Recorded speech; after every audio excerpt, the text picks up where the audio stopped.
I will say this: the game in Milwaukee, the Sunday in Milwaukee, that was a painful loss. That was. That's the one we all go back to when Cam asked me the question, what are some of the things I think about when I am thinking externally. That's one that I think about, and I think everybody else does too. So coming back home from Milwaukee on that day, I was very curious to see how this team would respond, and we had a couple days where I think we were hungover. So that's something I wish we had cycled through and got through from the experience that we had last year. But I think something happened to this team from that game. That's my gut. Troy Lavello meeting with the media today. He and Mike Hazen addressing the media as the Diamondbacks season obviously ended just about this time a day ago when the Mets and the Braves split that doubleheader.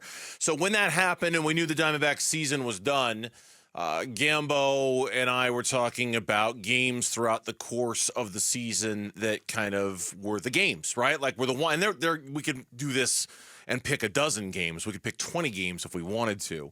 We narrowed it to five games that we said, okay, that was one right there where if you should have won that one, you won that one, you're right now playing the Milwaukee Brewers in a wild card game, which would be on right now if they had. So we each picked 5 games, and we're not going to do it like power poll style. No, I go one, you go one, I go one, you go one. Exactly. So want me to start it off? Please, by all means. My first game is July 2nd. Now, this is the only game I'm going back that far, but to me, this is kind of where it all started. You've got a 5-4 lead against the Dodgers in L.A. Paul Sewald gets the first 2 outs in the 9th inning. He strikes out Luck, he strikes out Ohtani. You're 1 out away from beating the Dodgers in L.A.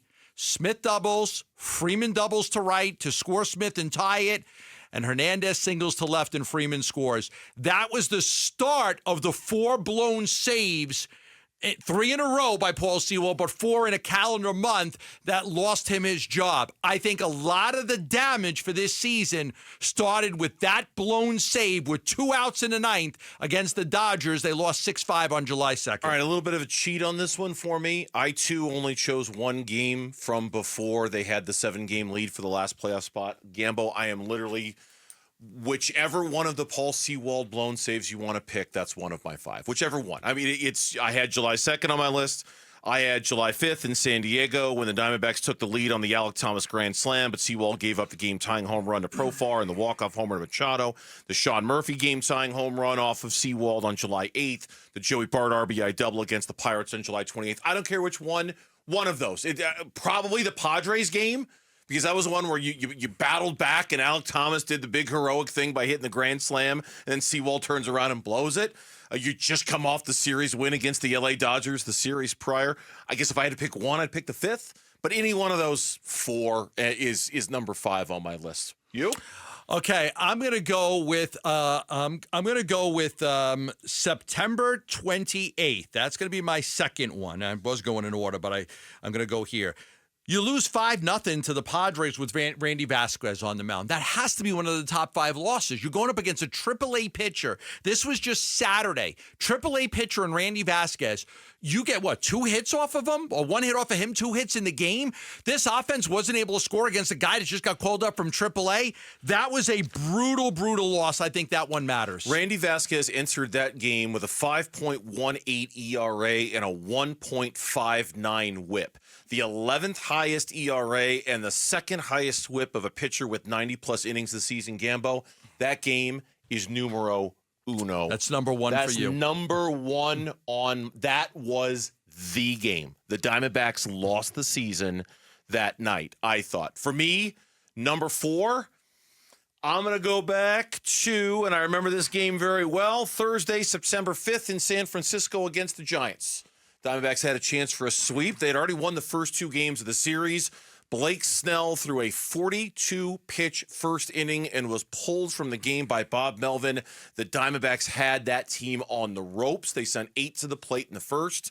The Giants bullpen shut them down the rest of the way. Kevin Ginkel gave up the game-winning run. Patrick Bailey walk-off double in the 9th off of Ginkel. Diamondbacks lose 3-2. I got that one as number 4 All right, on my I've list. got this one on my list, and you're going to remember this one. Diamondbacks at Colorado jump to a 2-0 lead in the first inning. Carroll triples, Marte homers. You feel like this, again, Senzatelli, you feel like you are just going to explode and clobber Colorado. And they stop scoring. No more runs the rest of the game. Colorado gets one in the fourth. They get one in the seventh. You go to the ninth inning for the Diamondbacks. It's a 2-2 game in the ninth inning. And what happens? Ryan Thompson pitching. Doyle singles, steals second. You intentionally walk McMahon, and then they scored on a throwing error by Geraldo Perdomo. And you lose the game 3-2. A brutal, brutal loss on the road against Colorado. It's number 3 on my list. Ah, that one's number 3? That's number 3 on my list. Okay. The top offense in baseball can't go to Colorado and just score 2 runs. No. You can't. That one's number 3 on my list. All right. This is on my list too. The Milwaukee game, you just have to go there. It's number 2 on my list. This is, you had the lead in this one, 8-0. You end up losing the game. 10-9. You tried everybody in that bullpen, and nobody could get anybody out. Diaz gave up a run. Thompson gave up 2. Mantiply gave up 3. J. Mart gave up 1. The bullpen gave up 7 runs when the Diamondbacks had at one point an 8-0 lead. All right, now Brutal. I'm intrigued because that's number 2 on my list. I've already told you what number 1 on my list is. It was a 5-0 game against San Diego this past Saturday. What's number 1 on your list then? Well, I didn't kind of do it in order like you did. I'm just giving you 5. Okay. Then what's the 5th? I have one more game. And this one was on August 30th against the Dodgers. You ended up losing 3 out of 4 because you had a chance here. You had a chance for first place. At that point, we were looking at it and saying, okay, you've got a shot. This was a game against the Dodgers that they lost 10-9. The Diamondbacks did. Now they were actually up, and it was 5-5. And then the Diamondbacks bullpen just imploded at the end of that baseball game. And the Dodgers ended up winning the game 10-9. I'm just getting to my notes in this one because that was a real ugly game. That was Will Smith had a 3-run homer. Ohtani had his 43rd of the season.